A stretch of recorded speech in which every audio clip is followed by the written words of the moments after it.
All right. Hello, everybody. Welcome. I thought I would give you an update. Um, I've been working on the creation of step files. I have a process. There's a way I like drawing. Now, this is in Keyshot because it's so pretty when it's in Keyshot. This is the hydraulic cylinder that allows the hand to be small enough to be a mimic of a human hand. And the original hand was going to, it still is going to lift up 200 pounds, but if that's true, it has to be made out of metal parts. And I've decided I think it makes sense to me to make it out of plastic, 3D printing, just to show it to people. Because I think there's a group of people that in the robot world it goes like this. Well, if it uses hydraulic cylinders, it won't work. And it's like, so when you built it and put hydraulic cylinders in there, how did it not work? Well, we didn't do that. We don't have to. It won't work. So this hydraulic cylinder cannot make this finger go back and forth? No, that won't work. You can't do that.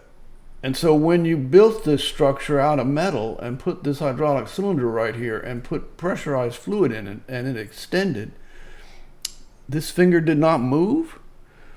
Well, we didn't do any of that because you don't have to. If it's made with hydraulics and you put it in a robot, it won't work. And that is that. And so, they want to do it with electric motors. The problem when you look at the strength and the range of motion and the speed of motion and the size of it, there is no motor that can do that. But it's an uphill battle. That's what I'm up to. And in order to get the parts made out of plastic, I need them to be step files, which I'm working on that. But I thought I would give you an update of what I've done working along to get that to happen. This was originally designed to be made of 2205 alloy stainless steel, which is a very strong material.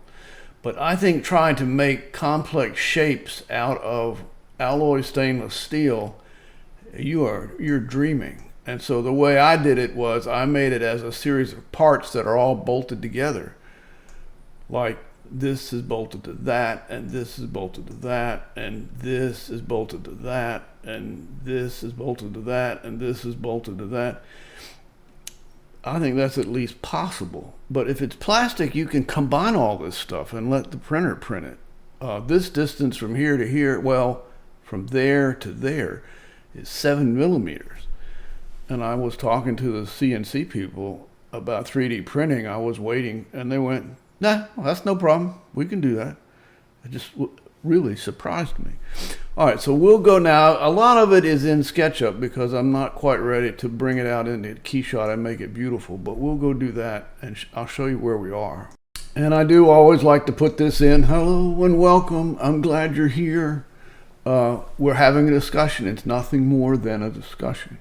I do have a YouTube channel. I try to send my videos to the YouTube channel. I have a website, pistonrobot.com. The menu, you go to discussions about the piston robot, give the robot a hand. I always like to bring this in. I know it's a hand, it's not very big, but with hydraulics or any physically real item, there's a possibility it might hurt somebody. So if you're managing a physically real item, it's my advice that you manage it in a manner that is legally allowed and reasonable and safe.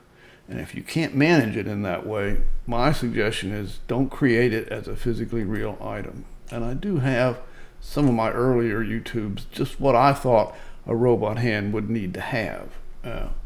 Okay, and the other thing, of course, is we like to see what Bing has for us. And we'll take a peek at that. Wow, isn't that pretty? I kept moving myself around. I did not know I can move this around. So Alberolio in Italy. That is so nice, inviting. I keep thinking, here is the doorway to the robot guys with the bars like a prison. And here is where the trash comes out. But I would like to go down here to this pretty one because I think that's where you can make a robot mimic a human. And of course, these you have to wonder what's behind there. But anyway, thank you, Bing. Back to reality. I did want to mention one thing. Here is the home page of my website, and you go to discussions about a piston robot. That's the pelvis. I love the yellow shiny pelvis. Give the robot a hand. I created this in CorelDRAW. And I put my YouTube videos on here. And there's one thing I just wanted to show you real quick. I created my website. I put my content on my website. It'd be fun to be wealthy, but I'm not wealthy, so I don't know that I'm going to create any of this stuff, but I'm happy for people to see it and look at it, and if they want to try to create it, go for it. The downloads I make available, and my website crashed. It just stopped working. So if you're going to my website and you're trying to look at something and you want to download something and it's not working, I check it. I try to check it every day, and it took a while to get it fixed. But this is 2,000 downloads in one day. And this is where it crashed out. And now I'm back up to 2,000 downloads. 24,000 downloads in a month. And I would say something clever, except I have no idea. I don't know who is downloading this stuff. I don't know what they're doing. I think it's the AIs are filling up their data banks. I love the idea that somebody is looking at my work. Why not? But my guess is the AIs are just suctioning up the internet. But anyway, I wanted you to know that my website got crashed out and I got it fixed and it's working again. So if you ever want to go there and download something and it doesn't seem to be behaving itself, just give it a few days and try again. And we'll look at the pretty flowers one more time. We'll go over here and look through the prison bars and wave at the robot people. And let me get SketchUp working. Now this is in SketchUp because I haven't moved it out of SketchUp yet. I'm not quite finished. So again, this is in SketchUp. I do change the opacity of the material so you can see through it and see what's going on. And when I'm drawing, I like it to be pretty. So this just proportionally seemed about right to me, but that's very small. That's 4 millimeters across. That's a tough hydraulic cylinder to make, and it's going to be running at fairly high pressures. And I realize it just needs to be bigger, and so I've been working on that. I got a little nervous about range of motion, and so this is the original hand with the index finger over by 60 degrees. I know that the internet says it's 90 degrees, but my hand doesn't do that.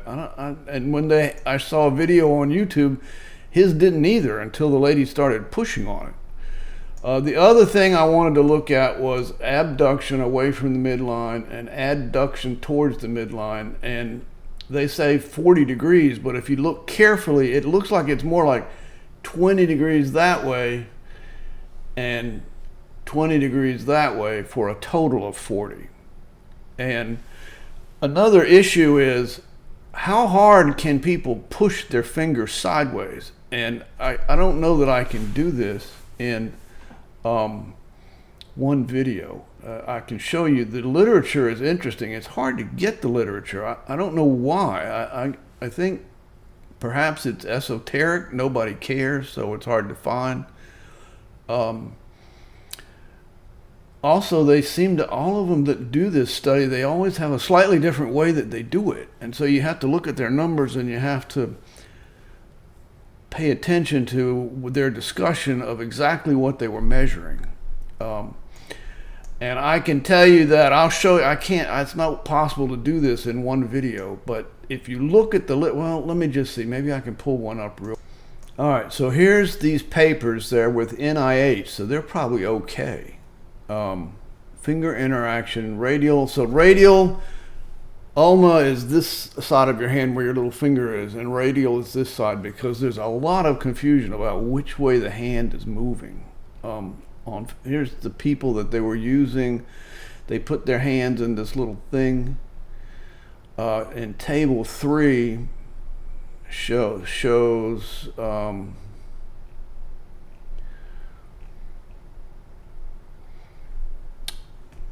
open in a new tab. So table 3 shows radial moving toward your thumb. T is flexion extension, and N is abduction adduction. And these values, another thing that they don't do, they never say what the force is, but if you keep reading, it looks like it's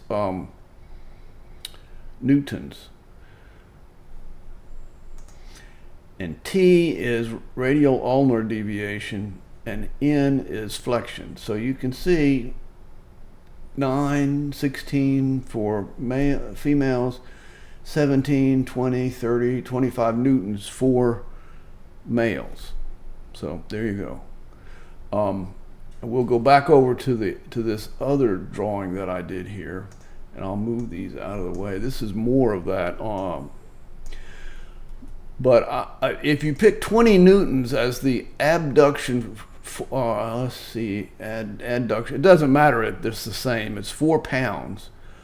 And this is 4 pounds pushing this way, and it's trying to push this hydraulic cylinder down. And the question is, how much force does the hydraulic cylinder have to create in order to make 20 newtons or 4 pounds of force up here? And this is the pivot point, 65 millimeters, and the place where this is pushing on it is 16. So I thought, well, you take 65 divided by 16 is up 4 basically, and 4 pounds times 4 is 17 pounds. And the diameter, now this is with an 8 millimeter diameter hydraulic cylinder, is 0.077 square inches. So 17 pounds over 0.077 square is 228 pounds per square inch, which in hydraulic systems is not that much.